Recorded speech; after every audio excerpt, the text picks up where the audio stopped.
El amianto o asbesto es un grupo de minerales que tienen una estructura fibrosa y unas propiedades especiales como la resistencia al fuego y el aislamiento tanto térmico como acústico. Se conocen sus propiedades desde hace miles de años, pero fue durante el siglo XX cuando se convirtió en un material empleado en aplicaciones tan diversas como el revestimiento exterior de los cohetes espaciales, frenos de todo tipo de vehículos o trajes de protección ignífugos. El problema es que la exposición al amianto puede causar graves enfermedades, y por ello se ha ido limitando paulatinamente su uso, quedando prohibida su comercialización en España desde el año 2001. En construcción, el amianto formaba parte de infinidad de productos, tanto en edificios de uso doméstico como en instalaciones comerciales e industriales. Durante décadas se ha usado como complemento de otros materiales de construcción. Por ello, tras su prohibición, ha sido necesario desarrollar legislación específica para regular su identificación y descontaminación. Hoy en día, antes de hacer cualquier obra de rehabilitación o demolición, es obligatorio realizar una investigación previa para buscar posibles materiales con amianto. Se deben tomar muestras y, si se detecta amianto, según el tipo y su estado, se deben seguir protocolos para la protección de las personas, incluyendo trámites administrativos específicos y proceder a su retirada mediante un proceso de desamiantado. La asociación AEDED ha elaborado una guía práctica que facilita información sobre el amianto y los pasos a seguir para su correcta descontaminación. La guía está disponible de forma gratuita en el sitio web de la asociación, donde también se pueden encontrar empresas acreditadas que pueden asesorar y realizar las labores de desamiantado. Hola, buenas tardes. Mi nombre es José Blanco, soy el secretario general de AEDED, que es la Asociación Española de Demolición, Descontaminación, Corte y Reciclaje. En nombre de AEDED les doy la bienvenida a este webinar. Muchas gracias por su atención y su interés. Y vamos a comenzar, puesto que es la hora, con una brevísima introducción de qué es AEDED y a qué se dedica la asociación. Bueno, simplemente por temas organizativos, decirles que las cámaras de todos los asistentes y los micrófonos van a estar desactivados y pueden hacer sus preguntas a través del chat en cualquier momento, cualquier comentario o cualquier sugerencia que leeremos todos los ponentes. La sesión va a ser grabada y unas palabras sobre la asociación. AEDED es una asociación que celebró el año pasado su 40 aniversario y que pone en valor las diferentes actividades relacionadas con el ámbito de lo que hoy en día se llama economía circular, en el ámbito específico de la construcción. Como asociación, pues hacemos múltiples acciones de congregar a los técnicos, a los especialistas, para compartir el conocimiento a través de diversos documentos, grupos de trabajo y publicaciones. También, hasta que llegó el COVID, siempre, todos los años hemos celebrado nuestro evento anual, encuentros regionales y actividades que generalmente tenían muy buena acogida. Esperamos en este año 2022 poder volver a celebrar en noviembre nuestro foro, el foro sobre deconstrucción, y también realizamos actividades de formación normalmente de carácter divulgativo, como pueden ser este tipo de webinars, u otras actividades como pueden ser cursos específicos de divulgación, como por ejemplo el curso de corte y perforación con útiles diamantados, que está disponible en el sitio web de la asociación. Disponen de múltiples materiales audiovisuales a través del sitio web de la asociación, vídeos, eventos, cómics, un montón de materiales a los que pueden acceder a través del canal de YouTube de la asociación también o a través de nuestra librería. En el caso específico del amianto, que es el tema que vamos a tratar hoy, editamos ya hace unos años una guía junto con varios colegios profesionales y asociaciones empresariales, incluyendo la patronal de la construcción, sobre el amianto. Una guía general que da una visión de conjunto y las pautas para el desamiantado. También hemos editado un vídeo como el que han visto al principio de la sesión y cómics divulgativos en varios formatos que pretenden dar a conocer la problemática relacionada con estos materiales. La asociación se compone de empresas contratistas, que todas las empresas tienen que estar certificadas y cumplir unos requisitos mínimos, de empresas proveedoras del gremio y también de ingenierías. Todos los contenidos que tenemos disponibles están en el sitio web de la asociación.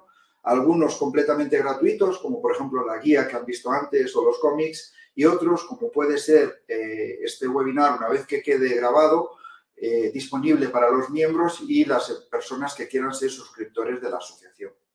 Y esta brevísima, insisto, muy breve introducción para darles una idea general de qué es la asociación y quiénes la componen. Aquí nos ven a todos muy contentos celebrando el 40 aniversario del año pasado.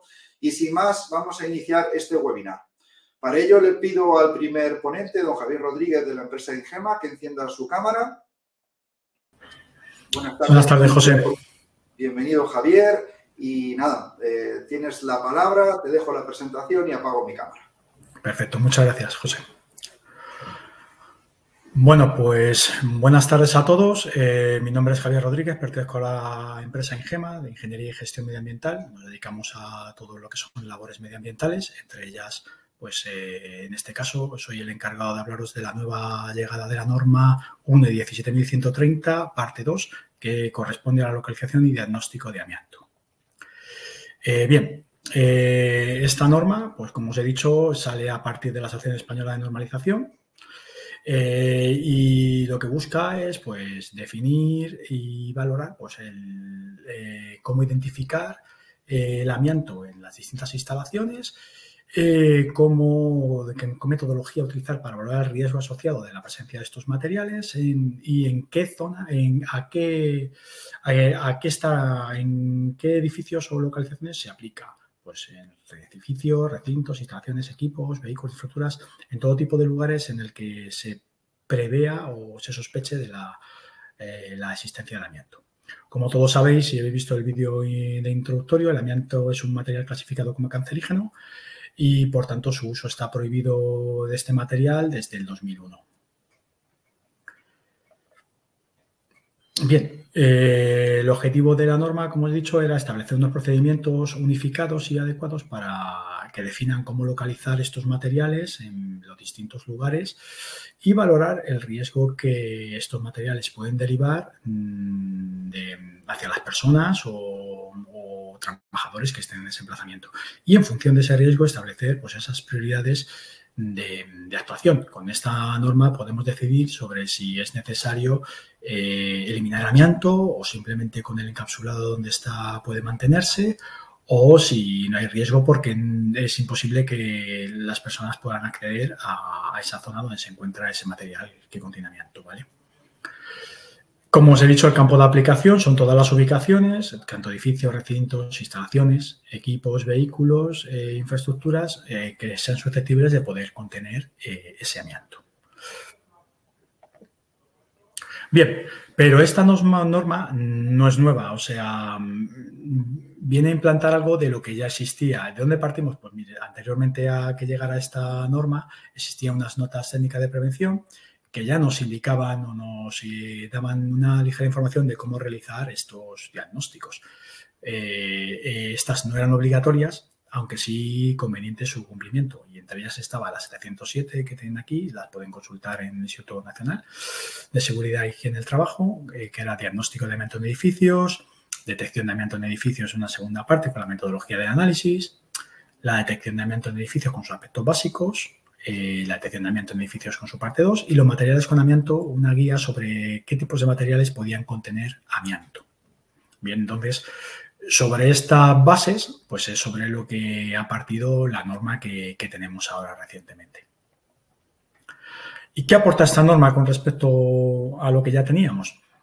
Bien, pues viene a complementar lo que os he dicho que era su antecesora, que era la parte 1, donde la 17.130 ya hablaba en su parte 1 de los requisitos de cualificación y qué metodologías o cómo debe estructurarse las empresas que trabajan con amianto.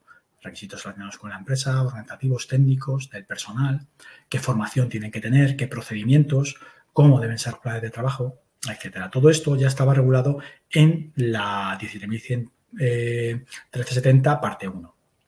Con lo cual, pues esta parte 2 viene a complementar lo que ya estábamos hablando de los trabajos con amianto, pues, cómo no, primero intentar diagnosticarlo y localizar dónde existe este amianto. Bien, en esta parte 2, los requisitos que se incluyen dentro de la labor son requisitos que debe cumplir el inspectoramiento. ¿Qué requisitos va a tener cómo va a ser esa persona, esa figura? Cómo debe ser el laboratorio de análisis de amianto, aunque más tarde mi compañero Antonio os explicará con más detalle. Cómo realizar la inspección y procedimientos, cómo valorar el riesgo, a qué matrices o sobre qué cálculos hay que valorar ese riesgo, qué hacer cuando se detecte un riesgo, cuál va a ser el plan de actuación y cómo redactar el informe correspondiente a esa evaluación de amianto con los planos donde se localiza y etcétera. Bien. Como os he dicho, la norma lo primero que habla es de los requisitos del personal inspector. Dentro de estos requisitos, pues encontramos 3 tipos de requisitos para el inspector. La primera posibilidad es tener una titulación universitaria en una rama técnica que sea válida para realizar proyectos o una dirección facultativa, ya sea una ingeniería, una arquitectura, ¿vale? Y que sea válida para edificios, trenes, buques, pues si eres un ingeniero industrial, pues seguramente para buques y trenes tendrás habilidad. Y demostrar la experiencia de al menos 3 inspecciones. Otra posibilidad es tener una titulación universitaria, ya no de la rama técnica, y tener el título superior de riesgos laborales y esto era importante porque era una de las cuestiones que se hablaba, en la especialidad de higiene industrial. ¿Por qué? Porque es la especialidad de higiene industrial la que está habilitada para tomar mediciones de amianto, etcétera. Entonces, tiene que ser un técnico superior, pero con la especialidad de higiene y demostrar la experiencia de al menos 6 inspecciones. Finalmente, la última posibilidad es en demostrar que tienes experiencia profesional acreditada en la inspección de amianto y tener una formación preventiva de nivel intermedio. En este caso, deberás acreditar experiencia en al menos 12 inspecciones. Adicionalmente a esto, la norma lo que dice es que todos estos inspectores tienen que pasar un curso de formación que está establecido en su anexo H, ¿vale? Que está especificada la norma con los requisitos que se ha de cumplir en esa formación, las horas y los temas que se tienen que tratar. Bien, ¿qué más incluye la norma? Pues bien, el siguiente punto que incluye la norma es que nos va a hablar de cómo realizar esa inspección de amianto. Ya sabemos qué requisitos tiene que cumplir el inspector y ahora pues nos va a decir qué pasos debemos seguir para realizar la inspección. Lo primero, localizar los elementos con posible presencia de amianto, identificarlos y tomar muestras, enviar al laboratorio para determinar la presencia de amianto y una vez que se determina, valorar el riesgo potencial que existe de ese amianto con respecto a los inquilinos o a las personas que estén en ese emplazamiento. También habla de 2 tipos de inspección, la norma. Puede ser una inspección cuya función es hacer un inventario de amianto del edificio simplemente para conocer el riesgo que existe dentro de él para los trabajadores o los habitantes de ese edificio y en función de eso decidir si se elimina, si se encapsula o si puede mantenerse ahí. Y a partir de ahí hacer un plan de actuaciones sobre ese edificio. Y una segunda tipo de inspección, en este caso se tienen que identificar los elementos de amianto para retirarlos, puesto que el edificio se vaya a remoler o se va a realizar cualquier obra en ese emplazamiento y, por tanto, previo para garantizar la seguridad de los trabajadores que van a estar ahí, garantizar que esa zona está libre de amianto y no puede suponer ningún riesgo durante la ejecución de los trabajos. Bien, la norma también habla de lo que os he comentado, la valoración del riesgo. Para valorar el riesgo, en este caso, lo que se tiene que ver es primero, si es una zona donde no se ha accedido, se va a presumir la existencia de amianto en las zonas donde no se puede acceder. Por otro lado, los lugares donde existe amianto, que se han localizado y se tomará la muestra y se enviará al laboratorio para su correcto análisis y confirmación del tipo de amianto que es y a partir de ahí poder evaluar el riesgo. Con todos los datos después de realizar la inspección, la norma también nos habla de realizar una matriz de riesgo de cada material, porque no va a ser lo mismo que el material encontrado sea crisotilo, que sea una mosita o una corcidolita. La peligrosidad del material es totalmente diferente. Entonces, en función de la localización, la cantidad de material, la accesibilidad del mismo al público o a los trabajadores o etcétera, las personas que pueden estar en contacto, el tiempo que pasan en contacto con ellos, el estado de material, el tipo de material, pues tendremos una matriz que nos dará una numeración y nos definirá el riesgo, si es aceptable o no, y es necesario tomar medidas sobre ello. Por otro lado, pues como os he dicho, en la valoración de riesgo también nos explica pues, el nivel de riesgo que está calculado, como os he dicho, en una numeración entre 1 a 100, siendo 1 el más pequeño y siendo el 100 el máximo. Aquí tenéis un ejemplo de una ficha de toma de muestras en la que definimos el material, localización, el técnico que la ha tomado, la fecha, y a partir de ahí debemos analizar con estas numeraciones que veis aquí, pues la matriz para determinar si la puntuación está en un tipo de riesgo u otro. Como os he dicho, esa valoración va a dar un tipo de riesgo que puede ser alto, medio o bajo. Con esta valoración, pues ya podemos definir exactamente cuál es el riesgo a determinar y qué acciones tomar. Si hay que retirar y eliminar el material, si hay que realizar un tratamiento de encapsulado o confinamiento de ese material porque el material está en buen estado y lo que es necesario es que se mantenga encapsulado para que no entre en contacto con nadie o confinado. O simplemente hay que señalizar la zona porque en principio no tiene contacto con nadie, simplemente saber que en esa zona hay amianto y elaborar un plan de gestión de esos materiales para ir poco a poco, sin urgencia, e ir eliminando esos materiales, puesto que hay una directiva europea que recomienda la eliminación de todo tipo de material con amianto. Bien, esta que veis aquí es un poco más grande, la tabla de valoración de riesgo. Como veis, de 0 a 19 es un riesgo más bajo, de 20 a 39 el riesgo medio y de 40 a 100 es ya un riesgo alto, donde ya obligaría a retirar y eliminar. Como os he dicho, entre 20 y 30 de la valoración, pues podemos optar por retirar, eliminar o hacer un tratamiento de estabilización. Y el 0 a 19, como hemos dicho, o la intervención y dejarlo en un plan de desamiantado, tratarlo de estabilizarlo o retirarlo y eliminarlo.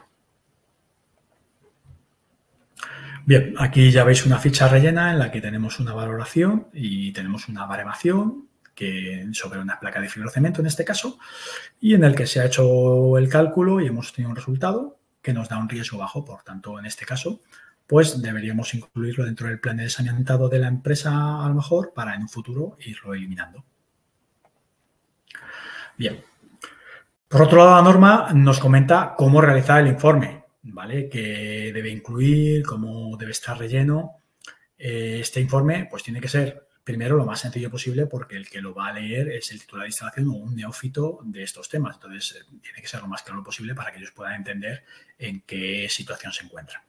¿Qué debe incluir? Pues los datos mínimos, la ubicación de las zonas inspeccionadas, así como la zona donde, por ejemplo, a lo mejor no hemos podido acceder. Entonces, en esas zonas, según la norma, se presumirá la existencia de amianto, puesto que no hemos podido acceder para confirmar lo contrario. Los materiales con amianto detectados, una vez analizados, la naturaleza de los mismos y, como ya os he dicho, la posibilidad de exposición del personal que esté dentro de esa instalación y el riesgo de salud que implicaría para ello con el baremo que habéis visto anteriormente. El plano, por supuesto, dentro del informe, donde marcaremos qué zonas y qué otras zonas no están contaminadas con amianto o cuáles son zonas limpias donde no se ha detectado o no hay materiales, no se ha detectado la existencia de materiales con amianto.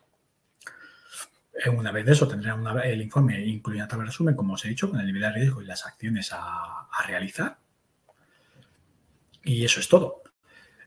Ahora, ¿cómo se debe aplicar esta norma para las empresas que realizan amianto? Pues bueno, a ver, yo creo que esta norma, como os comento, es una norma que es imprescindible para cualquier futuro trabajo de amianto.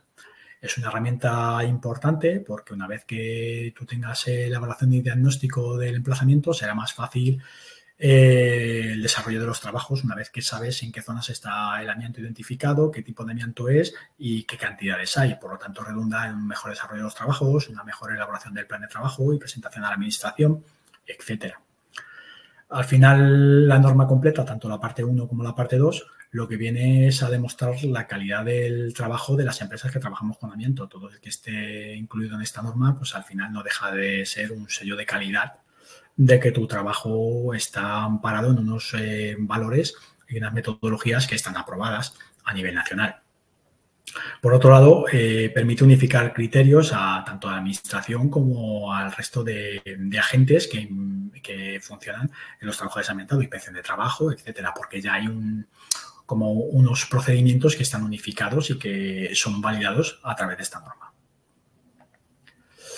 Bien, ¿qué busca esta norma? Pues lo que os acabo de comentar, el poder definir cuántos emplazamientos hay realmente afectados con amianto y que no se realicen trabajos tanto de demolición como trabajos normales en zonas donde existe amianto y haya un riesgo para los trabajadores que a futuro puede derivar en una enfermedad. Por tanto, como dice la norma, tanto los propietarios como los proyectistas de proyectos de reformas o de demolición deben tomar conciencia de la necesidad de realizar estos informes de amianto. Pero esto no era nada nuevo. La norma no nos ha descubierto que esto de la inspección fuera de ahora. ¿no? El Real Decreto 396 que establece la disposición mínima de amianto ya hablaba de la obligatoriedad de realizar estos informes. De hecho, en su capítulo 2, como os transcribo aquí, pues era donde establecía las obligaciones del empresario para localizar los materiales con amianto, identificarlos, documentarlos y poder gestionarlos adecuadamente si era necesario en función del riesgo. Para eso se realizaba una evaluación, que simplemente la norma lo que hace es explicarnos con un criterio claro cómo realizarla y que se minimice la exposición de los trabajadores o a terceras personas. O sea, eso ya estaba, no lo ha traído nuevo la norma, sino que ya existía así en el Real Decreto 396. Como ambos documentos, como pone aquí, deberían incluirse en el plan de trabajo para autoridad laboral o en un plan de desamiantado de la empresa. O sea, eso ya existía. Adicionalmente, la nueva Ley de Residuos y Suelos Contaminados para la Economía Circular ha dado un paso más en estos temas de amianto y cuando salga publicada en el BOE podrán ver que la disposición adicional 14ª insta a que todas las instalaciones y emplazamientos con amianto, en el plazo desde la entrada en vigor de la ley, los ayuntamientos, sobre todo son instalaciones públicas, deberán elaborar un censo de esas instalaciones y emplazamientos con amianto, incluyendo un calendario que planifique su retirada. Esto será, sobre todo, tendrá una información pública, puesto que son edificios públicos, y tendrá que, como dice la norma, el grado de peligrosidad tanto para los trabajadores como para los que visiten esos emplazamientos. Y la nueva ley lo que dice es que el riesgo deberá estar gestionado antes de 2028. Es decir, que todas las administraciones públicas deben tener claro que de aquí a 2028 tendrán que tener el inventario de amianto y gestionado los lugares con riesgo. ¿Qué otras normas son de aplicación para la gestión del amianto? Bueno, pues es que el amianto no solo era el 396, como hemos comentado, sino que en los trabajos de amianto implica, por otro lado, la ley de residuos, como hemos dicho, ahora cuando salga la nueva cuando esté publicada, y el amianto, como hemos dicho, que es una sustancia peligrosa, también es una mercancía peligrosa. Por tanto, también le aplica la legislación de transporte de mercancías peligrosas, en este caso el ADR 2021, que es el que acaba de salir, y que restringe el transporte, cómo se debe hacer, en qué condiciones, por carretera. Y con esto, más o menos, creo que he presentado un poco los requisitos que ha presentado la nueva norma, que no eran nuevos, sino simplemente lo que hace es unificarlos. Y ahora, pues os dejaré con Antonio Rosado, que os contará con más detalle cómo es la parte de diagnóstico a nivel de laboratorio, puesto que él es un experto en todo ese campo. Nada, daros las gracias por vuestra atención y nada, cualquier duda, pues aquí nos tenéis para consultar. Muchas gracias. Pues muchas gracias, Javier, por tu presentación y muchas gracias también a la organización por esta invitación para participar en este webinar. Bien, soy Antonio Rosado, soy licenciado en Ciencias Químicas, soy director técnico de Atmósfera y de Higiene Industrial en Eurofins y Proma. Acabo de empezar hace unos 41 años trabajando en el sector de higiene y salud laboral y de medio ambiente. Y, bueno, también, como curiosidad, soy presidente del subcomité 4 del Comité Técnico de Organización 81 de UNE, de evaluación de riesgos por agentes químicos. Bien dicho esto, pues vamos a, si parece, empezar. Esto empalma con lo que ha estado comentando Javier. Y estos serían los elementos que están implicados, digamos, sobre todo en una evaluación y un diagnóstico de amianto. Por un lado tenemos departamentos técnicos, laboratorio y, por último, para finalizar, otros departamentos técnicos. Bien, la localización se efectúa por un departamento técnico que envía al laboratorio unas muestras para que se haga un diagnóstico de si contienen o no contienen amianto y a su vez se devuelve al departamento para que haga una valoración de riesgo. Esta valoración de riesgo y el diagnóstico se ensaya en materiales. Es importante, el laboratorio va a tener dos facetas, como vais a ver, una que es ensayo en materiales y otra, como vemos a continuación, será la de remediación, que en este caso lo que tendríamos es ensayos en aire. Vamos a diferenciar las dos cosas. Las dos cosas están muy bien reflejadas en la norma, pero vamos a intentar desgranarlas un poco, si os parece.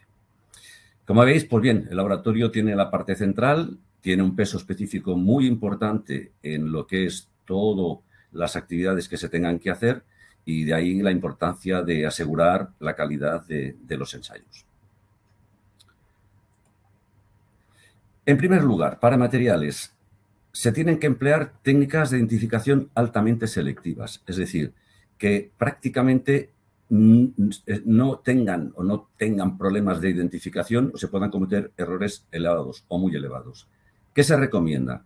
Pues dentro de las técnicas selectivas se recomiendan la microscopía de luz polarizada, que luego veremos en qué está basada, microscopía electrónica de barrido, microscopía electrónica de transmisión o también difracción de rayos X. Se debería de diagnosticar al menos con un límite de detección del 0,1%. Es decir, ¿por qué decimos 0,1%? Porque el REACH, que aquí se ve muy pequeñito, lo que habla es que en sustancias puras y en mezclas no debería de contener más del 0,1% en su composición. Con lo cual, para asegurarnos este límite del 0,1%, prácticamente ya difracción de rayos X se nos queda un poco colgada porque es menos sensible que la microscopía de luz polarizada, que es muy selectiva, y la de microscopía electrónica. Evidentemente, el laboratorio debe de poder elegir qué técnica aplicar en material que posiblemente contenga amianto. No todas las técnicas funcionan igual. Hay unas que son más rápidas, otras que son mucho más lentas.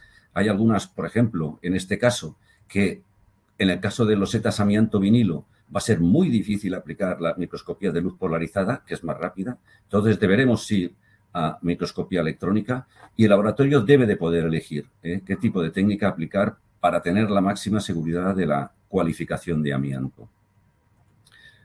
También hay que tener en cuenta que se menciona en la norma que las técnicas auxiliares de infrarrojo cercano no son específicas, es decir, uno puede ir a efectuar una inspección de localización y puede llevarse un complemento de un equipo portátil de infrarrojo, pero interpretándose que son herramientas de apoyo, que luego veremos por qué lo decimos, porque es muy importante sobre todo el no incurrir en gastos innecesarios y sobre todo en no poner en peligro el riesgo de las personas. ¿Qué pide? Que el laboratorio esté acreditado bajo 17025, es decir, que el laboratorio que haga este tipo de diagnósticos tenga una garantía de calidad y que además esté acreditada por cualquier entidad de acreditación nacional del país que le corresponda. En el caso de España, pues sería en ENAC. Y, por supuesto, si solamente se pide este requisito, esto puede analizarse en cualquier laboratorio del mundo si los cumple. Aquí llevamos mucho tiempo en España que hemos estado llevando muestras de amianto a otros laboratorios de Estados Unidos, del Reino Unido. ¿Por qué? Porque prácticamente no había laboratorios con este tipo de microscopía electrónica. Importante, estas técnicas dan un resultado cualitativo. No podemos pedir al laboratorio que me digas, oye, dime qué tanto % de amianto hay. No. El laboratorio va a decir si hay o no hay y además qué variedad de amianto encontramos. Entrando ya un poquito en zona un poco técnica, pero para que lo podáis entender, la posiblemente más implantada de momento en España, aunque ya se ha implantado alguna de microscopía electrónica, es la microscopía de luz polarizada. Existe un método por parte del Instituto Nacional de Salud y Seguridad del Trabajo que desarrolla cómo debe hacerse el ensayo de materiales. Es importante porque es de bajo coste, es específica para las fibras minerales, se fundamenta en morfología, es decir, en la forma y en las propiedades ópticas que tienen estos cristales, pero tiene una limitación, que en fibras finas y en ciertos materiales no se puede aplicar. Su hermana, la mayor, la moderna, pues evidentemente puede ser de barrido o de transmisión, microscopía electrónica, es de alto coste, estamos hablando de 100.000 a 300.000 euros, es una inversión importante. Tienen bajo límite de detección, es decir, del orden del 0,1%, que era un requisito que nos habíamos propuesto. Esta a su vez determina morfología, composición química y estructura cristalina de la fibra, con lo cual es tremendamente selectiva. Y en el caso del tema, además, es adecuado para fibras muy finas del orden de menos de 0,05 micrómetros, que por otros medios son francamente difíciles de ver. Esta es curiosa, es una transparencia que proporciona nuestro laboratorio de amianto y es muy curiosa porque lo que nos viene a decir es que cuando nosotros hagamos un informe, aunque solamente venga un material, si vemos que este material se existen dos capas distintas, no se va a hacer una única muestra, sino que se van a separar en submuestras para verificar cuáles son las que tienen o no tienen amianto. ¿Por qué? Porque evidentemente si esto luego se tiene que gestionar como un residuo, no es lo mismo gestionar solamente la parte que contiene amianto, en el caso de que se pueda hacer, que no toda la muestra, que puede ser mucho más grande y lógicamente mucho más costosa de gestionar. Además puede ocurrir que por cada una de la tipología tengamos que utilizar una técnica distinta.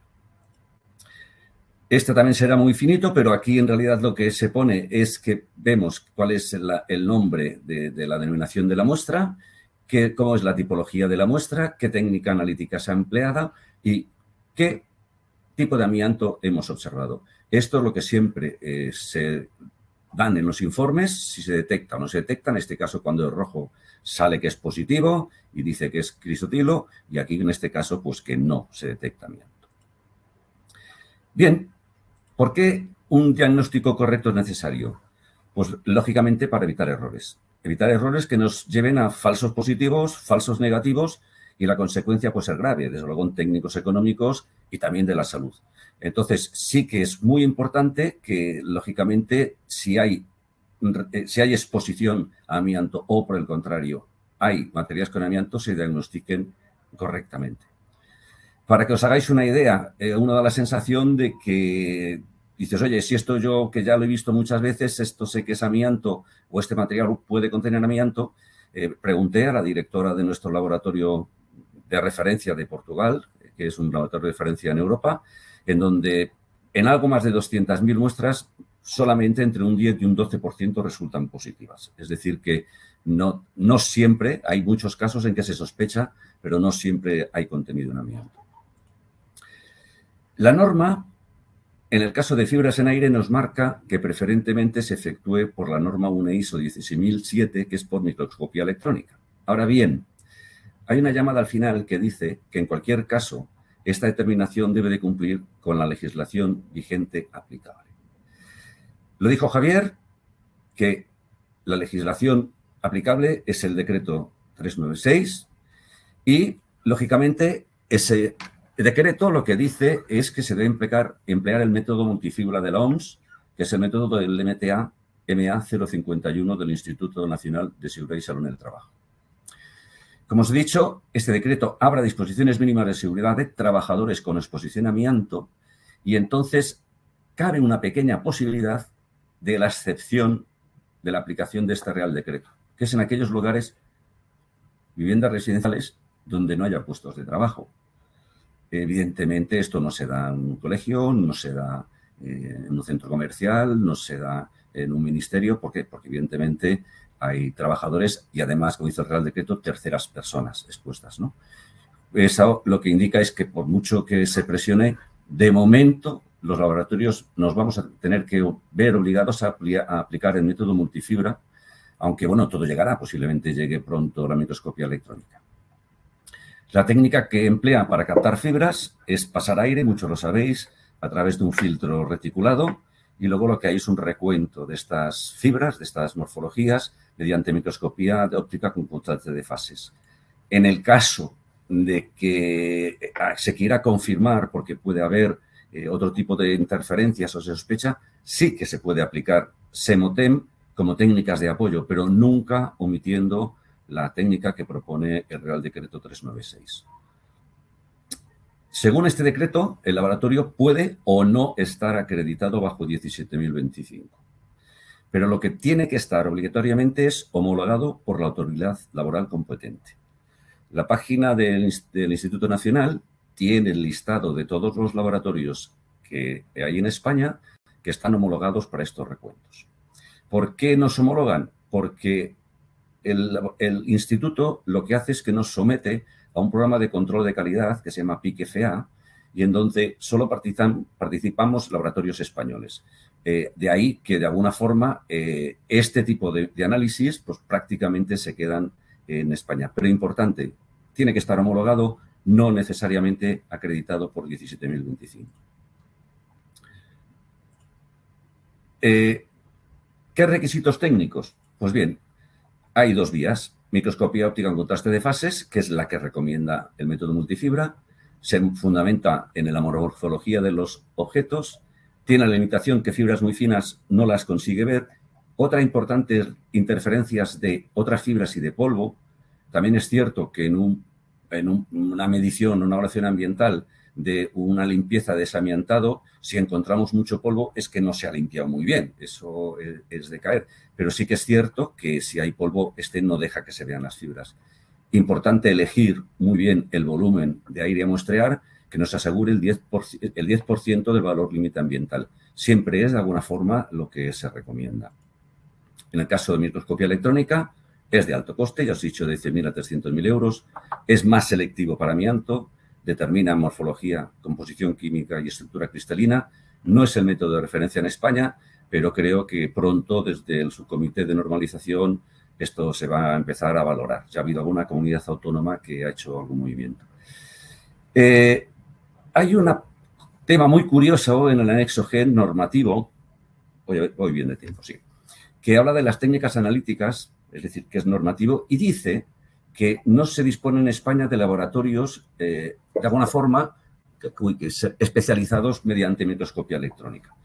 Bueno, a esto decir que sí, que ya empieza a haber algunos laboratorios que han adquirido microscopía electrónica y que además la mayoría en materiales en España se está haciendo, como he dicho, por microscopía de luz polarizada.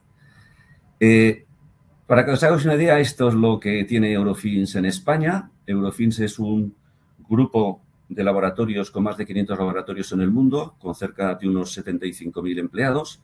En España, esta es la antigua red que tenía de Eurofins y Proma, porque Eurofins adquirió distintos laboratorios en el país. Aquí nos faltaría otro de medio ambiente en Asturias y otro también en Sevilla, en Huelva.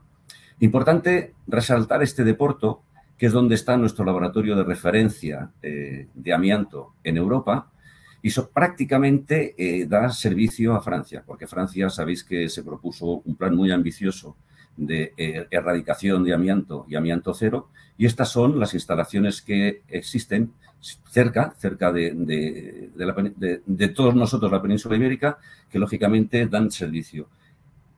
Fijaros las cifras, me gustaría que las veáis. Lógicamente hay 17 TEM, con unos 114 técnicos, se estaban procesando alrededor de 3.600 muestras al día, esto vienen a ser casi 800.000 muestras al año, es una verdadera animalada, están dando servicio casi exclusivamente en un 92-95% para Francia y también, pues bueno, para el tema de fibras en aire, pues bueno, se hace algo, pero por el método multifibra, igual que en España.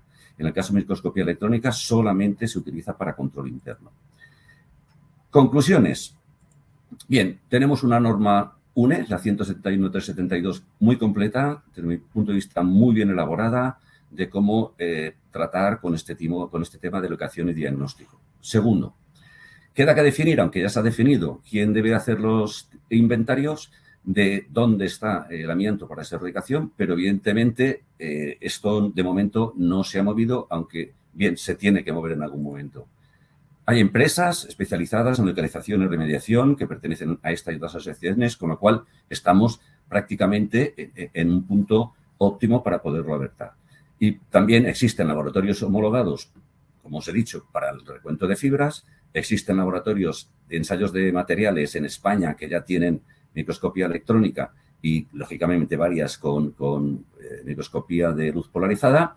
Y hay capacidad con otros laboratorios que están en la península ibérica para procesar el presumible número de muestras que se puedan procesar. También es cierto que los laboratorios, mientras no haya movimiento, no tenemos capacidad de inversión de lo que cuestan los equipos de microscopía electrónica. Por lo tanto, creo que queda solo dar la salida, todo está preparado y, bien, los laboratorios, igual que entiendo que las entidades o las empresas de desamiantado están perfectamente preparados para empezar a trabajar. Muchas gracias por todo y cualquier cosa, pues por aquí estamos. Gracias. Perfecto, muchísimas gracias.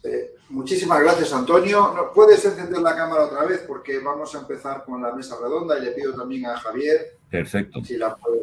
Perfecto. Ya estamos aquí. Aplaudiros, daros las gracias a los dos por la presentación.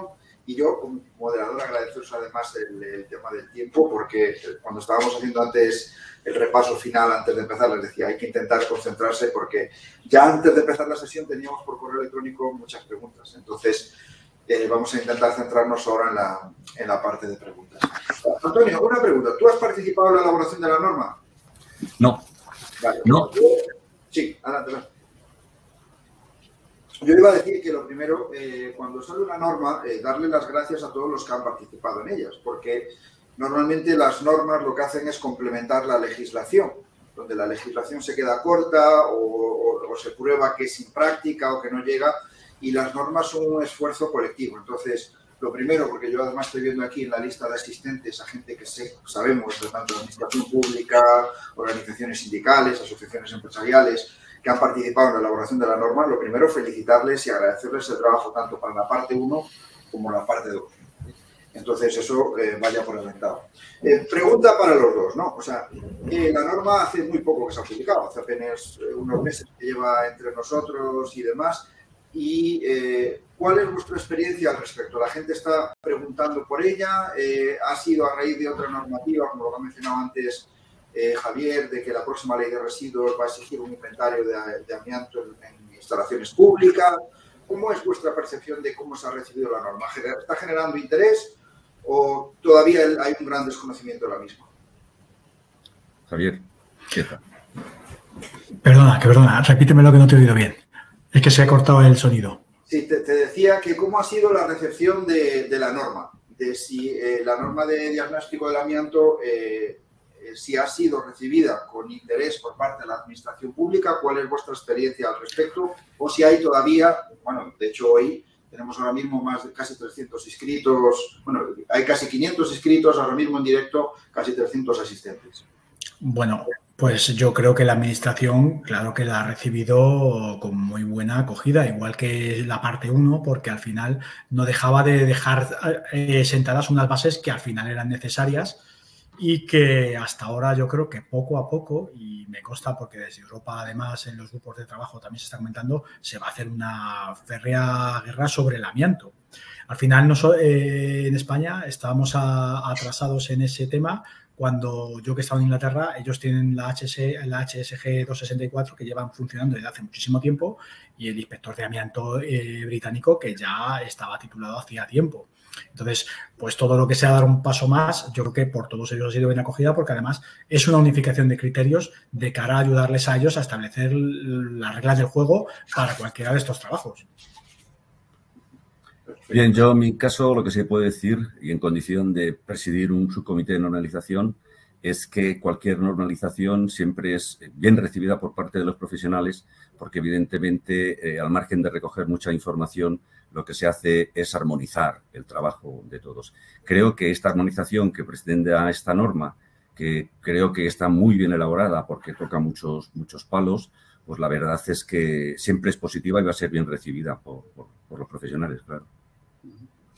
Si no me equivoco, yo no soy especialista en el tema, tengo entendido que la norma se inspira profundamente en la normativa francesa. Lo has nombrado tú antes, Antonio, y también Javier ha nombrado la normativa inglesa. ¿Por qué esa diferencia realmente el amianto es como meter la mano en el fuego, es igualmente peligroso, seas francés, hables inglés o... ¿Por qué esa diferencia normativa entre los que viven al otro lado del Pirineos o los que viven enfrente de Euskadi? ¿Por qué esa diferencia entre España y los países que tenemos más cercanos? Bueno, yo, en mi opinión, la norma efectivamente se basa en la francesa, pero ya te digo, yo que conozco la inglesa, no hay muchas diferencias en lo que he visto de esta norma, ¿vale? En cuanto a la diferencia que me está diciendo de países, hombre, yo que he estado en Inglaterra trabajando en amianto, es que allí mueren 4.000 personas por amianto. Allí usan el amianto en la pintura, en cientos de lugares, que aquí en España, yo creo que por el clima y demás, al estar más alejados del frío, no tener esos aislantes que usaban allí, pues no se ha dado tanto uso como en esos países, ¿vale? Además de que protegía y era aislante, es que era ignífugo del fuego, entonces permitía tener en cuenta que, por ejemplo, Londres se incendia 2 veces. El hecho de usar amianto para impedir que se queme es importante. Entonces, yo creo que esa es la diferencia. Nuestro clima tampoco ha derivado en el uso del amianto a ese nivel. ¿Algún comentario por tu parte? Vosotros trabajáis en todo el mundo, Antonio, y has mencionado varias veces que vuestro laboratorio de Oporto da servicio en más de un 90% a Francia. O sea, es una cantidad desmesurada comparada con España. Sí, vamos a ver. Francia tiene un plan muy ambicioso, que es el de erradicación total. Y evidentemente nosotros nos hemos puesto, fijaros que en la pista de salida hemos dicho que para el 2028 tener un inventario, es decir, que nos quedan 6 años. No solo tener un inventario, sino tener eliminado todo lo que implique riesgo, que es lo que va a salir en la nueva ley de residuos. Pues, no es un tema baladí, ¿eh? Javier, sabes tú igual que yo que los españoles tenemos aquella virtud de dejar todo casi para última hora. Correcto. Entonces, evidentemente, en todos los laboratorios que tenemos en el mundo, concretamente de Portugal es el de referencia en el sur de Europa, hay otros que hay en Francia, pero se diseñó de alguna forma para poder dar servicio a toda la demanda que podía ocurrir, que en el fondo ha ocurrido. O sea, este laboratorio tiene 5 años y ha ocurrido. O sea, los números son asombrosos. Y depende, pues, de la presión que hagan las administraciones, lógicamente, y de quién quiera coger el toro por los cuernos, porque puede ser un toro, digamos, difícil, sobre todo porque puede suponer coste, porque es difícil a veces de legislar y, bueno, pues por eso hay diferencias entre países. Vale, voy a intentar haceros una pregunta sin repetirla 7 veces, porque la tenemos varias veces en el chat, un poco compleja, y a ver qué respuesta podemos dar. Nos preguntan, bueno, nos han hecho varios comentarios, tanto en el chat como en las preguntas, sobre la facultad o la capacidad que tiene un técnico que realiza una inspección de amianto de definir si realmente hay un riesgo o no hay un riesgo. Nos ponen en el caso del chat varios comentarios de que eso solo lo puede hacer un servicio de prevención. En el caso de las preguntas nos dicen también que parte de la norma se da a entender que lo puede hacer un técnico habilitado, como has mencionado tú, Javier. No sé si podríamos precisar un poco más esto. O sea, ¿puede realmente un técnico decir si existe un riesgo laboral o no, aunque no sea un servicio de prevención? A ver, es que son 2 cosas distintas. Yo, que soy técnico de prevención, he estado trabajando en un servicio de prevención ajeno y propio, te digo la diferencia. Vamos a ver, el servicio de prevención tiene que analizar los riesgos propios de ese centro de trabajo y de los trabajadores. Totalmente de acuerdo. ¿Qué pasa? El servicio de prevención no tiene por qué ser un inspector acreditado para realizar el trabajo de amianto. El inspector de amianto tampoco pretende hacer una evaluación del centro de trabajo, simplemente está viendo el emplazamiento donde puede haber o no trabajadores y analizar si hay un riesgo. Lógicamente, si el inspector detecta que hay amianto y hay trabajadores porque estás en una fábrica donde debajo hay personas trabajando, pues eso, como marca la norma y por eso lo marca así, implica un riesgo. ¿Qué pasa? Que por eso exige también que el laboratorio, el técnico, en este caso, si no es de carrera técnica, sea un higienista. ¿Por qué? Porque son los higienistas los habilitados para los muestreos, etcétera. Entonces, no es que no pretende meterse en el campo de la evaluación de riesgos. No, simplemente es de una inspección y esto hay un riesgo para los trabajadores. Luego ya, efectivamente, con ese informe y esa planificación será el servicio de prevención de esa empresa, que es el que se encarga de regular la seguridad y toda la evaluación de riesgos de ese centro, el que tenga que tomar ese informe y aplicarlo según los criterios que él considere. Pero, por supuesto, lo que marca, si no, la norma no tendría sentido tener un baremo y un riesgo como está marcado la norma y escrito. Son 2 cosas distintas. Por eso, de ahí la diferencia. El servicio de prevención es una cosa y el trabajo técnico y de evaluación de un riesgo es otra. Lo que sí es cierto es que pide que sea un higienista, como es lógico. Javier, no sé si quieres complementarlo, pero es que si veis en el chat hay como 17 variantes de esta misma pregunta, de si los inspectores tienen que estar en un servicio de prevención o contratados por un servicio de prevención. O sea, la verdad es que si lo tiene que hacer un servicio de prevención. O sea, hay un montón de... Uy, se nos ha caído Antonio. Hay un montón de comentarios a este respecto y queríamos dejar claro que una cosa es, como ha dicho Javier, la labor de analizar, documentar, tomar muestras, enviar al laboratorio y luego hacer un diagnóstico de cuál es la situación, que no tiene que ver con la parte de los riesgos laborales que le corresponde. Efectivamente. Tú ten en cuenta que en una evaluación de riesgos, cuando yo hago una inspección, yo hago una evaluación de riesgo y digo, como habéis visto, medio, alto o bajo. Y me centro en lo que yo digo, hay que quitarlo, hay que encapsularlo o se puede quedar en un plan. Y el servicio de prevención va más allá. El servicio de prevención tiene que hacer un plan de prevención donde diga, oiga, esto hay que quitarlo, un presupuesto, ¿quién es el responsable de ejecutar eso? Es lo que marca el servicio de prevención. Cuando hace una evaluación, ve un riesgo, lo detecta, busca una solución, si es aceptable o no, pone un responsable para eliminar ese riesgo, un presupuesto y un plazo de ejecución. Eso yo no lo voy a hacer. Yo simplemente voy a decir que hay un riesgo alto, bajo o medio. Ya será el servicio el que ponga al responsable de la empresa que tenga capacidad ejecutiva para quitar ese riesgo y el plazo de ejecución. Eso es lo que hace el servicio de prevención. Entonces, son dos temas totalmente distintos. No sé si con este detalle he aclarado la diferencia. Aquí la verdad es que hay un montón de preguntas. Estamos intentando en la medida de lo posible resumirlas porque hay muchas preguntas relacionadas con esto. Javier, no sé si tienes algún otro comentario. Voy a intentar trasladarte una de tipo técnico que a mí se me escapa un poco, ¿vale?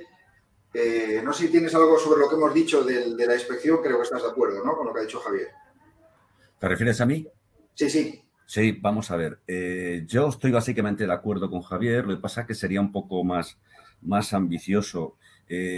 Yo, de mi experiencia que tengo con los técnicos de prevención, evidentemente hay ciertas labores en que ellos sí que pueden diagnosticar o localizar de alguna forma si hay presencia o no de amianto. Pero entiendo que hay otras ocasiones donde puede estar, pues, de alguna forma en falsos recubrimientos, detrás de aislamientos, en que ellos, cuando hagan una evaluación de riesgos, normalmente no van a entrar ahí. O sea, igual, como mucho, pueden hacer una medición de fibras en aire, por ver la calidad de aire y decir, oye, pues veo fibras o no veo fibras.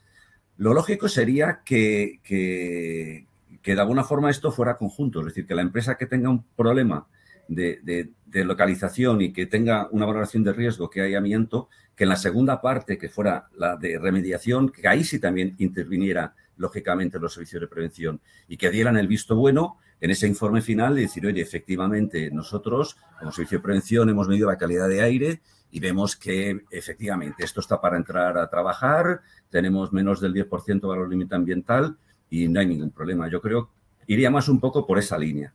Sí. A ver, estamos absolutamente de acuerdo. Por eso te decía, te daba la entrada, porque además de la habilitación, por ser técnico y por tener la formación, sobre todo hay que también tener muy en cuenta la experiencia. Es decir, un ingeniero de minas, por ser ingeniero de minas, está habilitado para realizar planes con explosivos, pero evidentemente no a cualquier ingeniero de minas se le puede dar una carga para que realice una demolición con explosivos. Entonces, la experiencia y el recorrido, pues evidentemente juega un papel. Te decía antes que voy a intentar trasladarte una pregunta un poco técnica, bueno, o más de debate que nos plantean. Te la leo como está en las preguntas y a ver cómo la podemos responder. Dice, no entiendo lo que se ha indicado en la exposición referente a las posibles técnicas analíticas a utilizar que se ven restringidas en la actualidad a la microscopía polarizada, según establece el MTA 051. Por un lado, en el Real Decreto de Amianto se indica que será el método recomendado, entre comillas, digo recomendado porque está entre comillas, pero pueden utilizarse otros. Por otro, lo que si se quiere es identificar si un material contiene o no amianto, sí se podría llegar a utilizar otras técnicas, ya que el Real Decreto no le aplicaría. Entonces, ¿es correcto el planteamiento? ¿Sí? ¿No? ¿Cómo lo ves? Vamos a ver. Yo he intentado desnudarlo de una forma muy sencilla el decreto. El Real Decreto sí que permite ensayar en materiales con microscopía electrónica. No tiene ningún problema. Pero el Real Decreto obliga a que los laboratorios estemos homologados por la autoridad laboral por el método de microscopía óptica de contraste de fases. Es decir, entiendo que si esta persona participa en el PIC-FA, que es el control de calidad, estoy convencido que si participara con microscopía electrónica posiblemente se iría fuera de los estándares, fuera de los resultados de control. Es decir, se permite como técnica de apoyo, pero yo he consultado la parte competente a la que tenía que consultar y evidentemente es clara, es muy clara. El Real Decreto, en ambientes laborales donde haya únicamente un trabajador, hay que aplicar la microscopía óptica de contraste de fases. Perfecto. Bueno, nos entran varias preguntas. Yo te voy a trasladar alguna, Javier, aunque te voy a dar ya algunos comentarios a ver si me ayudas también a encaminarla. Hay varios comentarios donde se pregunta, pues, quién debería coger las muestras en el caso de si no se sabe si hay, si vale con que sea un higienista cualquiera o tiene que ser una empresa acreditada para retirada, si un inspector de amianto debe estar dado de alta en el RERA y, pues, si se considera trabajador expuesto o no. Yo quería hacer un comentario antes de darte el paso a que tú respondas a esto, Javier, y es que no sé si todo el mundo lo sabe, el RERA es un documento, un solo formulario de una hoja y la traducción literal de RERA es Registro de Empresas con Riesgo de Amianto. Es decir, estar en el RERA no significa ninguna acreditación de nada. O sea, simplemente es que se ha entregado un formulario que la administración te dice que lo ha recibido, pero no que estás habilitado para nada. Pero eso es la parte 1 de la propia norma que has mencionado tú antes, o antes de que existiese esa norma, algún otro tipo de certificación o acreditación. Por ejemplo, en AEDEZ elaboramos una acreditación muy concreta que analizamos muchos detalles de las empresas para evaluar si esa empresa realmente cumple algo, aparte de entregar un papel. Adelante, Javier. Bueno, vamos por partes. Como tú has dicho, vamos a ver, el RERA es un registro de empresas que trabajan con amianto. No tiene por qué ser el inspector. La gente que recibe residuos está en contacto con amianto y, por tanto, tiene que estar escrito en el RERA. Y ellos ni inspeccionan ni quitan amianto, pero reciben un residuo que es amianto. Por tanto, todos sus trabajadores deben estar escritos en el RERA. Eso por un lado. Entonces, el RERA no te habilita, simplemente tú informas a la administración de que tienes un riesgo de amianto dentro de tu instalación porque existe amianto en tus trabajadores. Sobre la homologación, no, el RERA, tú te inscribes y luego para que hacer cualquier trabajo, tú tienes que presentar un plan de trabajo que tiene que ser aprobado por la administración. Si no te lo aprueban, no lo puedes realizar. Por tanto, el inspector, ¿tiene que estar escrito en el RERA? Vamos a ver, ¿vas a estar en contacto con amianto? Sí, puesto que estás tomando muestras. Puede ser que tengan o no, pero si estás haciendo la inspección, lo normal es que alguna tenga. Por tanto, ¿estás en riesgo de amianto? Sí, deberías estar escrito en el RERA. ¿Cuál es la siguiente pregunta? ¿Hay alguna que me he perdido? Si no he contestado. Bueno, era una pregunta, pues iba más o menos en la misma línea. Una empresa acreditada para retirada, eso como tal no existe. O sea, No. A diferencia, en otros países, una vez que estás acreditado, ya estás acreditado por la administración y tú tienes un... Pero aquí no. Aquí cualquier retirada tiene que pasar por un plan de trabajo, salvo que tengas un plan genérico para pequeñas cantidades aprobado, que eso sí, tienes un certificado de la administración para pequeñas cantidades, pero el resto va todo previa aprobación del plan de trabajo. Entonces, cualquier trabajo tiene que ser sometido a evaluación de la administración. Perfecto. Bueno, tenemos algunas preguntas generales que yo, por cortesía, es imposible leerlas todas, ¿eh? Yo lo siento, pero es imposible, como veis, es que yo no doy mantenido el riesgo de subir el chat. Algunas preguntas que, como cortesía, las vamos a leer, pero decir simplemente que es imposible dar una respuesta a ellas. Nos preguntan que si se va a cumplir el plazo del año 2028, qué impacto económico va a tener estas actuaciones, de dónde van a salir los recursos. Bueno, decir que los fondos europeos que estamos recibiendo se está fomentando que haya ciertas actuaciones que estén vinculadas al amianto. Esto depende un poco de las comunidades autónomas. De hecho, también hemos recibido por correo electrónico preguntas al respecto, ¿no? Sobre todo en el caso de propiedades privadas. Esto lo ha explicado antes muy bien Antonio, que en el caso de propiedades privadas donde no existan ni centros de trabajo ni afección a terceros va a estar más complicado. Pero se está intentando en la medida de lo posible, pero desde luego esto es una tarea titánica. O sea, países como Holanda, que llevan años con un plan bastante exigente de trabajo, se plantean el año 2030 para erradicación del amianto y llevan años trabajando en ello. Yo empezaría diciendo que lo veo oscuro, no sé vosotros cómo lo veis, que para el año 2028 erradiquemos todo el amianto de España. Yo creo que es una opinión personal, ¿eh? yo creo que es prácticamente inviable. O sea, cuando empecemos a ver efectivamente que se empieza a hacer un inventario y que el sector de alguna forma se mueve y que no lo dejamos para última hora, como solemos hacer, entonces sí que podremos fijarnos si vamos a llegar o no vamos a llegar. Pero bueno, hay que fijarse un plan siempre ambicioso para luego hacer una moratoria. Esto funciona así, ¿eh? Pero bueno, es el inicio. Yo, en mi opinión, estoy totalmente de acuerdo. Primero, no es que no vayamos a llegar, es que ten en cuenta que en los trabajos de desamiantado influyen varios factores. Primero, hay que localizar y diagnosticar, como hemos dicho, todo. Luego hay que quitarlo, pero que luego hay que llevarlo a algún sitio. No recordar que es un sitio y tiene que haber un sitio y no hay vertederos habilitados en España para recibir todo el amianto que está ahora mismo instalado en las instalaciones. O sea, porque no vale cualquier sitio, tiene que ser un depósito de seguridad y una zona habilitada es profeso para ello. Entonces, de aquí al 2028, es que aunque lo quitásemos todo, tampoco veo posibilidad de meterlo todo en algún lugar. Perfecto. Bueno, os voy a trasladar otro comentario de los... Bueno, hay muchas felicitaciones también a ambos, que lo sepáis, también por organizar esto, pero especialmente a los ponentes. Nos dicen, magníficas exposiciones, enhorabuena. Actualmente los diagnósticos mayoritariamente los hacen las propias empresas de desamiantado. ¿Creen que el mercado diferenciará entre empresas de diagnóstico y de desamiantado en el futuro, como en otros países? La certificación certifica metodologías y técnicas específicas. ¿Creen que un técnico podrá trabajar en varias empresas de un mismo grupo empresarial o podrá trabajar como autónomo prestando ese servicio? ¿Cómo veis esto?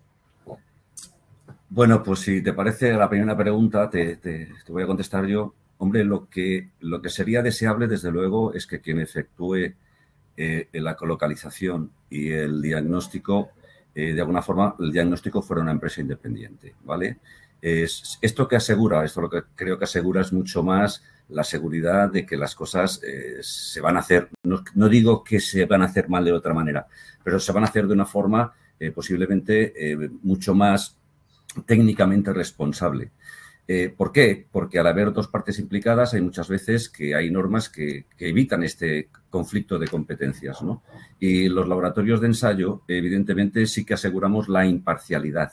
O sea, nosotros no vamos a jugar ni en la valoración del riesgo, ni vamos a jugar en el desamiantado, no vamos a jugar en la localización, solamente nos vamos a dedicar a lo que es diagnóstico y valoración. Y creo que eso es más imparcial. Esa es mi opinión sobre la primera pregunta. No sé si tú quieres comentar algo, Javier, porque yo le quiero responder a Antonio.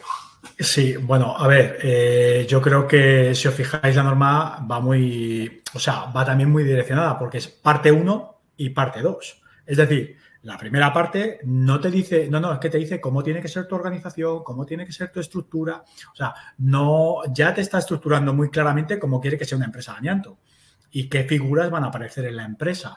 Por tanto, que un inspector diga, no estoy en esta empresa en la otra, no, yo creo que parte 1 y parte 2 para complementar la acción, tanto que no quita para que no haya, por supuesto, agentes externos, pero yo creo que está muy orientada a parte 1 y parte 2 porque engloba lo mismo, independientemente de que efectivamente coincido en que a lo mejor el inspector tenga que ser una empresa y el desamiantador otra para no incurrir en cuestiones de beneficios.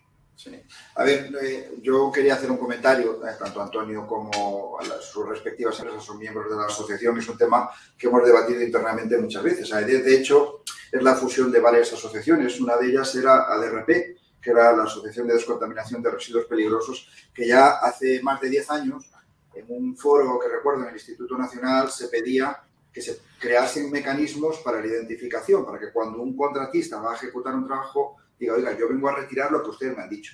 Claro, entre tanto, pues han pasado cosas de todos los tipos y colores, ¿no? O sea, hay empresas especializadas en amianto que además saben hacer el diagnóstico y le pueden dar la información adecuada, aunque en general yo coincido con lo que tú dices, Antonio, que una cosa es el diagnóstico y otra cosa es la retirada. Oiga, yo le puedo hacer el diagnóstico, pero la obligación de retirarlo es suya. Si usted quiere que se lo retire, yo se lo puedo retirar o no. O en muchos casos donde además puede haber implicaciones de otro tipo, por ejemplo, en el caso de administraciones públicas, con lo que antes ha mencionado Javier, es fundamental que empresas especializadas que se dedican a realizar esto, que además puedan estar directamente conectadas con laboratorios, pues hagan, por ejemplo, un inventario. Imagínate una ciudad como Barcelona, Burgos, o sea, la cantidad de instalaciones que tienen esas ciudades y que hay que hacer un inventario, hay que analizar con técnicos especializados un montón de instalaciones para saber, oye, pues hay que hacer un plan de qué es lo que tenemos aquí y cómo vamos a empezar a retirarlo. Entonces, eso ya no es el día a día de una empresa que se dedica a amianto y, bueno, pues nos vamos a encontrar. Yo creo que el mercado a partir de este momento va a empezar a evolucionar rápidamente con toda esta presión normativa hacia diferentes modelos que todos pueden convivir. No sé si estáis de acuerdo conmigo.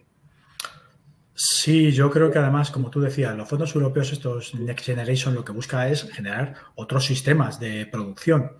Entre ellos, pues lógicamente, si tenemos que eliminar el amianto como una de las sustancias que ya está declarada desde 2001, que está prohibida, pues señores, habrá que fomentar ese trabajo porque no va a venir nadie de fuera a hacerlo, tenemos que hacerlo nosotros. Y dará pie a, como te he dicho antes, si queremos hacer esto en 2028, no solo es quitar el amianto, es que hay que buscar opciones. No puede ser que todo el amianto se entierre, habrá que buscar y habrá que hacer labores de investigación y buscar otras viabilidades para esos materiales. Y todo eso implica trabajo, dedicación, empresas, plantas de tratamiento, que yo creo que dará pues un tejido industrial que yo creo que debería ser así. Todo dependerá de cómo de exigentes nos encontremos con respecto a esto que está marcando la nueva ley de residuos y que viene desde Europa, que ya hay una directiva en la que ya obligaba a retirar amianto desde Europa, que no está aquí implantada, pero sabemos que desde Europa hay una directiva que obligaba a quitar ya el amianto. Bueno, estamos ya fuera de hora. Yo os voy a plantear también una especie de pregunta resumen que hemos recibido en innumerables ocasiones. Muchos particulares nos han escrito o incluso arquitectos a los que comunidades de propietarios les han llamado. Os pongo un caso, os voy a leer el que está aquí, pero por favor todos los demás que están como asistentes entiéndanme que no es que hemos recibido tantas preguntas de este tipo que es por leer una, ¿no? Dice, patio de una manzana de edificio está cubierto de amianto cemento que era de una antigua empresa hoy abandonada. La cubierta tiene roturas y está deteriorado. ¿Qué debemos hacer los edificios que rodean al patio de esa manzana y cómo hacemos para saber si hay riesgo? Y como esto, hemos recibido innumerables preguntas, ¿eh? O sea, pues podéis imaginar, desde un polideportivo donde parece que está deteriorado el amianto y los vecinos, pues de este tipo de preguntas hemos recibido innumerables. O comunidades donde se sabe que hay amianto, pero que no todos los propietarios están de acuerdo en retirarlo. ¿Cómo veis este asunto, el tema de en vivienda privada? En vivienda privada. Es más experto Javier, pero yo de todas formas solamente le voy a iniciar que evidentemente depende si el amianto es fiable o no es fiable y depende mucho del estado visual en que se encuentren las cosas. Si está muy deteriorado, evidentemente esto es como el que ve una colilla y dice aquí han fumado, pues allí tiene que haber riesgo. Pero lógicamente Javier esto lo puede desarrollar mucho, mucho mejor. A ver, mira, yo te voy a dar mi opinión con respecto a todo lo que me estaba diciendo de patio de vecinos, vamos a ver, te lo digo porque igual que pasa con los suelos contaminados o con cualquier nave. Para empezar, esa nave no está abandonada, tendrá un propietario, sea una empresa o si ha quebrado el banco, pero eso es de alguien, no está libre porque sí. Es de alguien, salvo que sea un terreno público y al final es del Estado. Y como bien hemos dicho, la ley de residuos habla de que todos los edificios públicos o que sea del Estado tienen que tener un diagnóstico y saber qué hay que hacer. Y si es privado, en este caso, o es de un propietario o a lo mejor ha sido efectivamente y se lo ha dado al banco. Bueno, pues es que el banco tendrá que pensar que todos esos edificios que tiene, que son propiedad suya, puesto que los ha ejecutado las hipotecas, pues tendrá que tomar una determinación, igual que las agencias de seguros, cuando aseguren ese edificio o lo que esté ahí. Esa es mi opinión y yo creo que así es como debería de ser.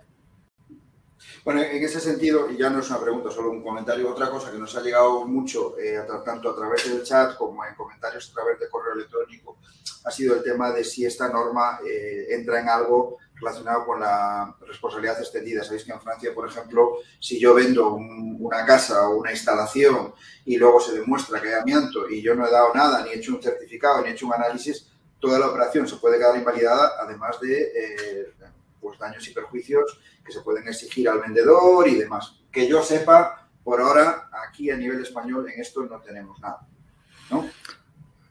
Ahora mismo no hay nada. Lo que sí se están haciendo es due diligence pues, de compraventa para ver los pasivos ambientales que pueda tener, sobre todo muchas veces en empresas extranjeras, que ya sabes que el compliance está mucho más implantado que aquí en España, que es una cosa que también nos falta.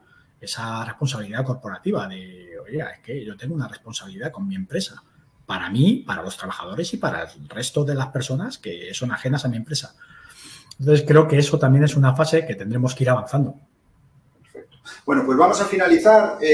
Nos han hecho también, yo lo digo porque los inspectores de trabajo que nos están haciendo comentarios en el chat, algunas apreciaciones que yo lo siento, es que hemos ido muy rápido, pero nos han dicho, bueno, que ni los trabajadores autónomos, ni un inspector, ni personal. Sí, los autónomos no se pueden incluir en el RERA, pero vamos, hablábamos en términos generales, efectivamente. Luego todo tiene sus matices. Yo agradezco a todos y que perdonen, pero claro, aquí hablamos generalidades y no nos podemos ceñir al caso concreto de cada uno porque efectivamente no da tiempo. Gracias a todos porque sois muchos los que sabéis apuntar al webinar y yo desde mi parte, muchas gracias a todos. Antonio, ¿algún comentario por tu parte antes de cerrar? Nada, por mí perfecto. Simplemente agradecer la asistencia a todos los asistentes, por el interés que evidentemente manifiestan por esto que se tiene que empezar a mover. Contamos con ellos además para que esto empiece a funcionar.